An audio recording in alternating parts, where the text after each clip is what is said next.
정의라는 것, 정의가 뭔가? 정의는 한문으로 바를 정자에 옳을 의리를 써요. 바르고 옳아야 돼. 굉장히 부담스럽죠. 바르기도 쉽지 않은데 거기다 또 옳아야 돼. 바르고 또 오르고 막 그래야 돼요. 굉장히 어렵습니다. 정의를 추구하는 삶, 정의가 생략되면 사회가 어지러워져요. 정의가 도대체 뭐냐? 그것은 시대와 상황에 따라서 정의의 개념이 바뀌어질 수 있습니다. 그러나 개인이든 교회든 사회든 옳은 걸 추구해야죠. 바른 걸 추구해야죠. 그런 의지와 방향성이 결여된다면 그런 개인의 삶이나 집단은 미래가 어두울 수밖에 없는 거죠. 정의가 있다면 불의가 있습니다. 정의를 추구하려면 불의를 심판해야 돼. 안 그러면 불의가 점점 커져서 정의가 축소되기 때문이죠. 그래서 정의와 심판은 동전의 앞뒤인 것 같습니다. 예수님께서 재림하시면 이 땅에 최후의 심판이 오죠. 그것은 한편의 사람들에게는 너무너무 기쁜 일이고 감사한 구원이고요. 그렇지 않은 사람들에게는 혹독한 심판이 되는 겁니다. 그래서 정의라고 하는 것은 한편으로는 의를 추구하는 것이고 한편으로는 불의를 없애는 양면의 양 두 바퀴로 같이 가는 것입니다. 삼국지 후반쯤에 보면 유명한 일화가 하나 있습니다. 읍참마속이라는 일화가 있어요. 제갈량이 군대를 모아가지고 총나라가 제일 큰 나라 위나라를 공격을 합니다. 근데 그 위나라에는 왕이 있었고 그리고 유명한 장군이 있어요. 사마의라는 사마중달이라고 불리는 아주 유명한 지략가요 산전수전 다 겪은. 그래서 제갈량도 그의 명성을 너무나 잘 알고 있습니다. 그래서 이쪽에서 군대를 파견했더니 위나라에서 사마의가 나온다는 거예요. 다른 사람이 나왔으면 긴장을 안 하는데 사마의가 나온다니까 제갈량이 긴장이 돼. 누구를 보내서 사마의를 대적할 수 있을까? 막 고민하고 있는데 젊고 혈기 넘치는 마속이라는 사람이 손을 번쩍 두고 제가 나가겠습니다. 제가 자신 있습니다. 이런 거예요. 전쟁터에서는 패기도 있어야죠. 자신감도 있어야지. 또 마땅치가 않아가지고 할 수 없이 마속을 사마의의 상대자로 보내면서 제갈량이 신신당부를 합니다. 사마의가 만만한 사람이 아니고 너보다 훨씬 뛰어난 장수니까 절대로 경거망동하지 말아라. 너무 속단하지 말아라. 그리고 이런 경우 이런 거에 맞춰 내가 작전 지시를 다 해놨으니까 그대로 움직여야 된다. 그래서 제가 만약 여기 싸움에 지고 돌아오면 제 목을 걸겠습니다. 이러고 떠납니다. 그래서 보내주는 거예요. 근데 마속이 싸움을 하다 보니까 스스로 막 도취가 돼가지고 조금 이기는 것 같으니까 그냥 너무 흥분해가지고 경거망동을 하게 되고 제갈량의 작전이 아니라 자기 마음대로 해버리다가 끝에 가서 크게 참패를 하게 됩니다. 그것이 총나라가 확 한번 꺾이는 중요한 전환점이 됩니다. 그리고 이제 돌아왔어요. 제갈량은 마속을 굉장히 아끼는 장수였습니다. 그러나 군대 전체의 기강을 생각하면 정의를 추구해야 되는 거죠. 너무너무 아끼는 장수이긴 하지만 또 전쟁에서 이길 수도 있고 질 수도 있지만 그러나 그가 떠날 때 많은 사람이 보는 앞에서 내가 지고 오면 제가 제 목을 치십시오라고 했기 때문에 그 약속을 지켜야만 군대 전체가 기강이 살기 때문에 그의 목을 베라 그럽니다. 참수하죠. 근데 눈물을 머금고 읍자가 눈물을 흘린다는 거잖아요.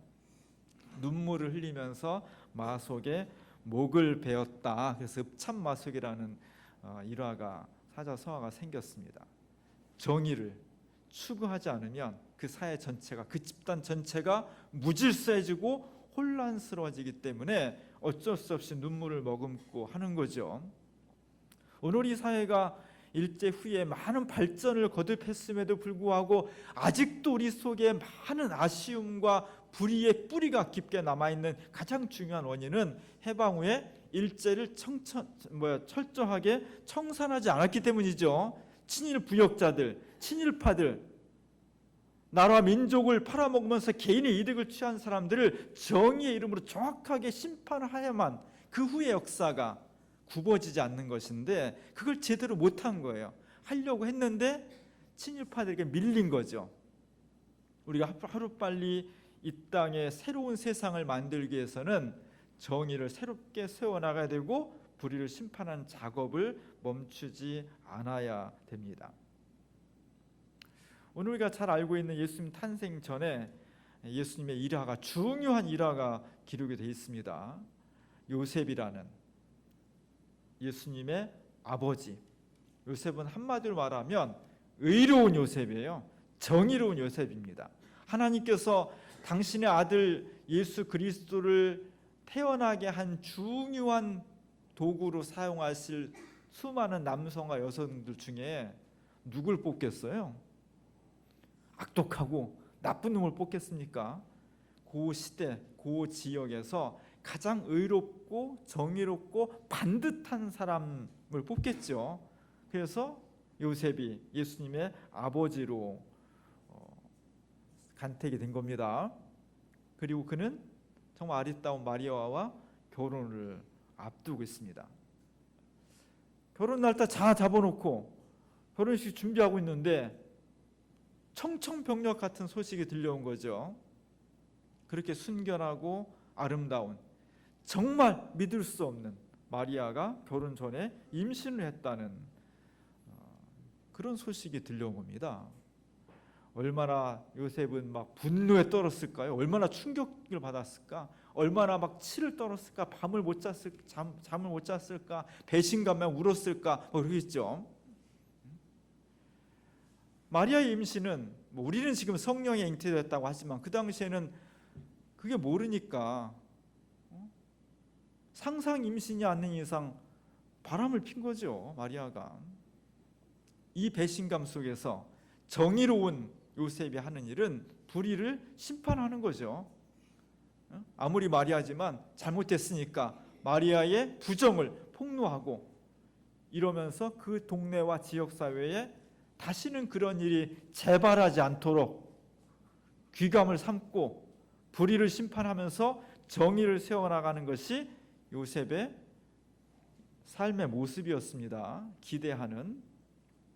그런데 성경에서는 요셉이 그렇지 않았다고 하죠. 오늘 18절 19절에 보면 마리아가 요셉과 약혼하고 동거하기 전에 성령으로 잉태된 것이 나타났더니 그의 남편 요셉은 의로운 사람이라 그를 드러내지 아니하고 가만히 끊고자 했다. 그냥 소리 소문 없이 아무 이유 없이 사람들이 왜 그래? 무슨 일이야? 궁금해 죽을 지경인데도 그냥 조용히 이유 없이 파혼을 하는 것으로 이 문제를 덮으려고 했다는 거죠. 정의로운 사람은 불의를 덮으면 안 되는 거죠. 밝혀서 다시는 그런 일이 일어나지 않도록, 재발하지 않도록 사회에 기강을 세우는 겁니다. 그게 정의로운 사람이에요. 오늘 요셉의 행위는 정의롭지 못한 행위였습니다. 정의를 실현하지 못한 행위였습니다. 그런데 성경은, 마태복음은 이렇게 정의를 드러내지 못하고 불의를 심판하지 않고 그냥 덮어버리는 정의에 위배되는 행위를 한 요셉에 대해서 그는 의로운 사람이었다. 그는 정의로운 사람이었다. 이렇게 평가를 내리는 겁니다. 아이러니죠. 잘 안 맞는 거죠. 왜 그랬을까? 성경에서 말하는 정의는 무엇이고 하나님의 뜻은 무엇이었을까라고 하는 것이 우리의 관심입니다. 오늘 제가 주보에 성가족 성당을 실었습니다. 스페인 가면 꼭 가봐야 될 때가 프라도 미술관하고 바르셀로나의 성가족 성당입니다. 사그라다 파밀리아라고 아주 유명한 성당이에요. 1882년에 착공을 했으니까 지금 뭐 140년 정도 된 거죠. 아직도 건축이 안 끝났습니다. 안토니오 가우디라는 사람이 아주 세계적인 20세기, 21세기 최고의 신비로운 건물입니다. 거기에 보면은 동쪽이 제단이고, 항상 동쪽이 제단이고, 유럽은 예루살렘 향해서, 그리고 반대편이 정문이겠죠. 그래서 항상 유럽의 성당은 서쪽이 정문입니다.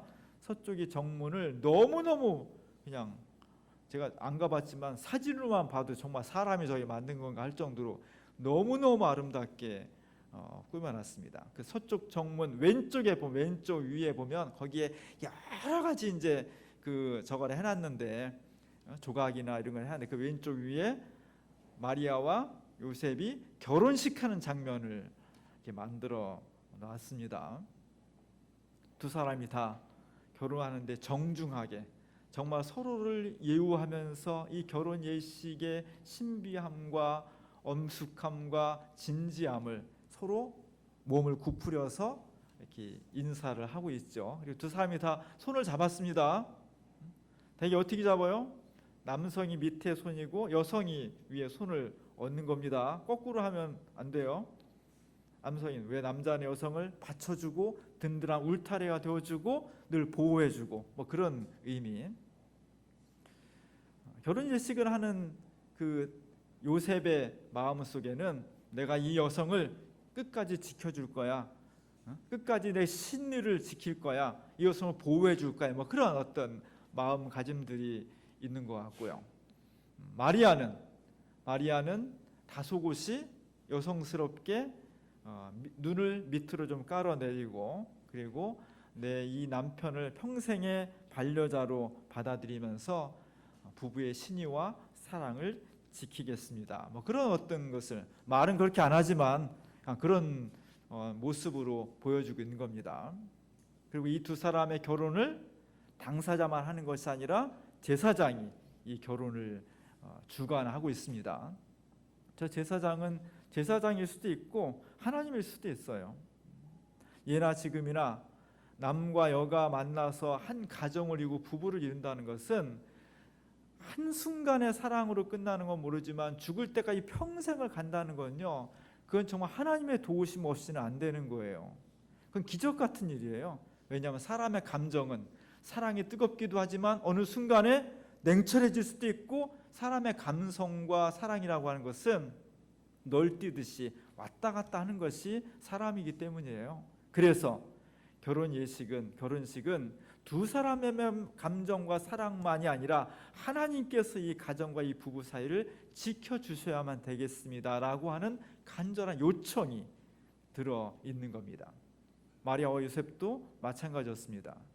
그리고 그 옆에 정말 멋있는 천사가, 저 네 사람 중에서 제일 멋있는 사람은 천사예요. 천사가 결혼 예식을 축하해주고 있죠. 뭘로 축하해줘요? 나팔로, 긴 나팔로 축하해주면서 온 세계 만방에 메시아를 탄생시킬 이 위대한 가정에 축복을 내려주고 있는 겁니다. 마리아의 임신은 저 가정의 치명적인 아픔이었습니다. 그리고 상식적으로 말하면 드러내서 없애야 되는 거예요. 근데 오늘 성경에서는 의로운 요셉이 이를 덮었고 그 속에서 하나님의 정의로만은 펼칠 수 없는 놀라운 복음의 내용을 간직하고 있는 겁니다. 저는 보지 못했는데 2012년도에 1월부터 3월까지 MBC에서 해를 품은 달이라는 드라마를 방영을 해서 기억하시나요? 드라마 좋아하시네. 저는 잘 못 봤습니다. 뭔지 잘 모르겠는데 제가 귀에 익어요. 왜 읽냐면 언론에서 하도 저걸 뭐라고 불렀어요? 해품달이라고 하도 불러가지고 해품달이 뭔가 보니까 나중에 해를 품은 달이었더라고요. 우리가 알고 있는 것처럼 달은 빛을 내지만 독자적으로 낼 수 없습니다. 태양의 빛을 반사해서 빛을 내는 게 달이에요. 그래서 달은 태양에 어떤 존재론적으로 종속되어 있는 겁니다. 여기서 해는 임금을, 왕을 가리키고요. 달은 무녀인, 상대인 무녀, 신분적으로 또 역사적으로 도저히 함께 할 수 없는 두 사람의 애정과 사랑을 그렸는데, 제목을 원래는 해가 달을 품어야죠. 해가 훨씬 큰 존재죠. 훨씬 근원적이고 훨씬 크고 품이 넓고 오래된 거예요. 근데 거꾸로 왕인 해를 하나의 무녀에 불과한 젊은 여성이 그를 품어서 오히려 더 크게 만들었다. 해를 품은 달이 해를 품었다. 그런 거잖아요. 기독교의 진리와 비슷한 면이 있습니다. 기독교는 복음은 두 기둥으로 이루어져. 하나는 정의고 하나는 사랑이에요. 정의와 사랑이 서로 양바퀴로 굴러가야만 건강한 삶을 유지할 수 있습니다. 기독교 복음도 마찬가지입니다. 정의를 추구하지 않는 기독교는요, 부패하기 쉬운 거예요. 사회 소금과 빛의 역할을 할 수 없는 거예요.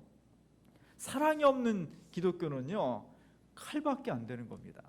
이 두 가지가 굉장히 중요하게 가야 되고, 이 둘은 아주 근원적으로 밀접히 연관되어 있습니다. 정의와 사랑이 따로 되어 있는 것이 아니라 둘이 아주 뿌리부터 밀접하게 연관이 되어 있어요. 근데 실제 개인의 삶과 역사에 보면 정의와 사랑이 밀접히 연관되어 있으면서도 둘의 가치가 막 충돌을 하게 됩니다. 특히 예수님 이전에 이스라엘에는 유대교가 있었습니다. 유대교는 모세로부터 내려오는 십계명을 중심으로 한 율법을 통해서 하나님을 섬기는 거예요. 법은 뭐냐면 법을 지키는 사람은 정의로운 사람이고 법을 안 지키는 사람은 불의로운 사람, 정의롭지 않은 사람이에요. 정의로운 사람은 상을 받아야 되고 불의한 사람은 심판을 받아야 돼. 이게 정의를 구현한 사회예요. 그래서 유대교의 중심 가치는 정의 쪽에 무게 중심이 있었던 겁니다. 이스라엘 비롯한 고대 근동 지방의 일반적인 문화예요. 그래서 이때의 진리는 뭐냐면 눈에는 눈, 이에는 뭐예요? 이에는 입니다. 눈이 아니고 눈에는 눈, 이에는 이. 이것을 복수동태법 또는 동태복수법이라고 해요. 저런 거죠. 똑같은 형식으로 갚아주는 거예요. 내가 눈을 한 대 맞았으면 정의를 세우게 사회가 이루어지려면 나도 눈을 한번 쳐야 돼. 누군가 옆 사람 차를 막아서 문을 못 나오게 하면 거기다 바짝 대가지고 그냥 그 사람도 못 나오게 해야 이게 정의라고 하는 거죠. 이런 것들이 고대 근동 지방의 일반적인, 그리고 유대교 신앙의 일반적인 거예요. 이런 세상에 이런 문화가 의심할 수 없는 진리로 정착되어 있는 고대 근동 지방과 이스라엘 문화 속에 예수님이 오신 거예요. 그리고 예수님 거기에 반기를 들은 겁니다. 거기에 반기를 들은 거예요. 정의가 잘못됐다는 것이 아니라 정의만 가지고는 하나님께서 원하시는 진정한 인생과 구원을 이룩할 수 없다는 겁니다. 정의의 뿌리는 뭐냐? 사랑이라는 거죠. 사랑이 정의를 품어야 된다. 그래서 오늘 제목이 뭐예요? 정품사예요. 정의를 품은 사랑이에요. 사랑이 정의를 품어야만 기독교 복음의 특별함이 나타나는 거예요. 예수 그리스도는 바로 그런 분인 겁니다. 우리가 믿는 하나님은 어떤 분이냐? 우리가 믿는 기독교 진리는 수많은 내용과 수많은 주장들로 설명할 수 있지만 딱 한마디로 말하면 하나님 어떤 분이냐? 사랑의 하나님이다. 기독교는 어떤 종교냐? 사랑의 종교입니다. 이렇게 말할 수 있는 겁니다. 1960년대부터 이제 원래는 19세기부터지만 서양의 한 사상이 막 그냥 우리나라에 휩쓸려 들어온 게 실존주의 철학이라는 거예요. 60년대에 막 실존주의가 막 들어왔습니다. 그 철학에서 해상을 보는 중요한 관점 중에 하나가 이제까지 서양 사상은 사람도 이성적이고 똑똑하고 합리적이기 때문에 온 세상이 다 합리적이다. 인간은 합리적이다. 이성에 의해서 살아갈 수 있고 발전할 수 있다는 것을 별로 의심하지 않았습니다. 근데 실제 살아가는 인간들을 보니까 그렇게 이성적이지 않더라. 세상이 합리적인 부분도 있지만 비합리적인 부분이 되게 많더라. 합리적이지 않은 것, 조리 있지 않은 것, 이거 부조리라고 하는 거예요. 세상 부조리하다. 이런 주장들이 서구에서 큰 힘을 얻었고 한국 사회도 60년대 이후부터 그런 실존 철학이 굉장히 유행을 했습니다. 세상은 합리적이지 않은 거죠. 조리 있지 않은 거죠. 실제 그런 면이 굉장히 많이 있습니다. 역사상 최대의 부조리는 뭐냐? 최대의 부조리 바로 우리가 기다리고 있는 예수 그리스도의 탄생이 최대의 부조리예요. 왜냐하면 하나님과 인간, 신과 인간은 교류할 수가 없는 거예요. 신은 신이요, 인간은 인간이야. 산은 산이고 물은 물이듯이 신은 신이고 인간은 인간이야. 하나님은 하나님이고 인간은 인간이지, 그 사이에는 도저히 건널 수 없는 시면이 있어서 인간이 신이 될 수도 없고 신이 인간이 될 수도 없다는 것이 수천 년 동안 내려온 고정관념이었어요. 그런데 예수님께서 이 땅에 오셨습니다. 예수님은 하나님이셨는데, 신이셨는데 이 땅에 인간으로 이렇게 살덩이를 가지고 썩고 부패할 정욕덩어리인, 욕심덩어리, 모순덩어리인 인간의 모습으로 오셨다는 거예요. 이게 가장 부조리예요. 기독교는 근본적으로 부조리한 성격을 가지고 있는 겁니다. 더군다나 예수님께서 이 땅에 오셔서 하시는 뭐냐? 십자가 달려 죽으신 거예요. 십자가 달려 죽는다는 것은 죄를 지어야 아주 극악무도한, 정말 죄질이 나쁜 죄를 지은 사람에게 최고의 극형을 내리는 게 십자가 처형입니다. 근데 예수님 어떤 죄를 지었습니까?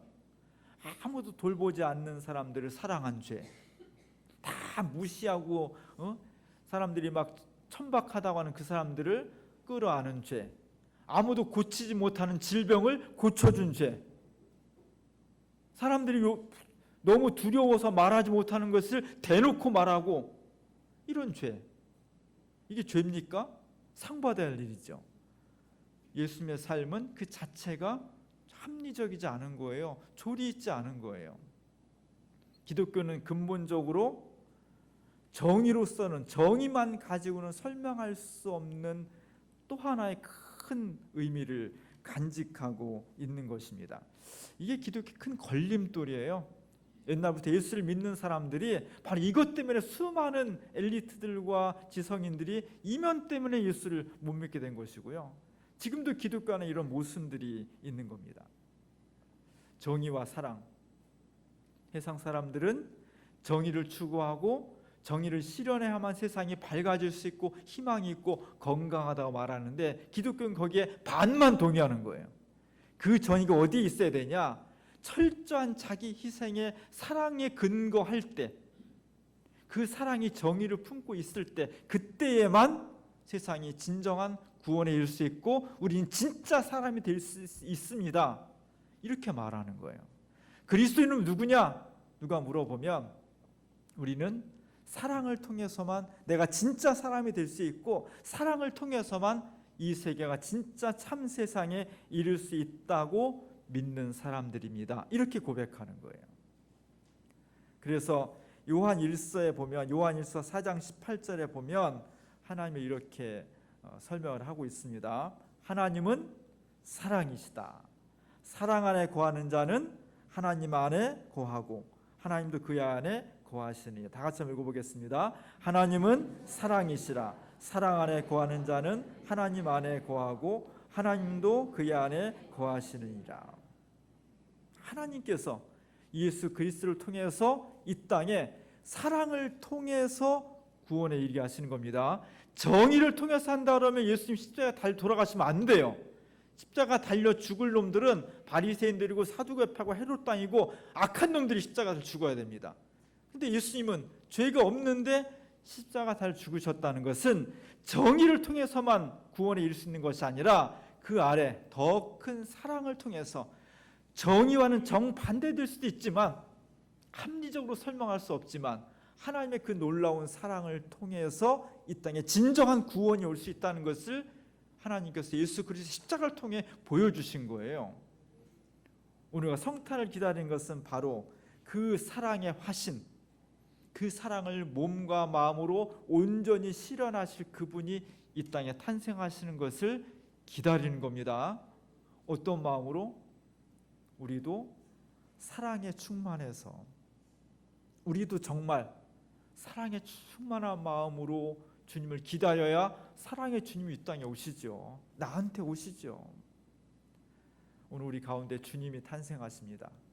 좀 모순될 수도 있고 당장 심판하고 싶은 마음도 있고 막 분노와 증오가 끌어올 수도 있지만, 그러나 그 그 속을 그리스도의 십자가의 사랑으로 내가 내 자신을 끊임없이 바꾸어 내면서 주님의 오시는 길을 예비해야 됩니다.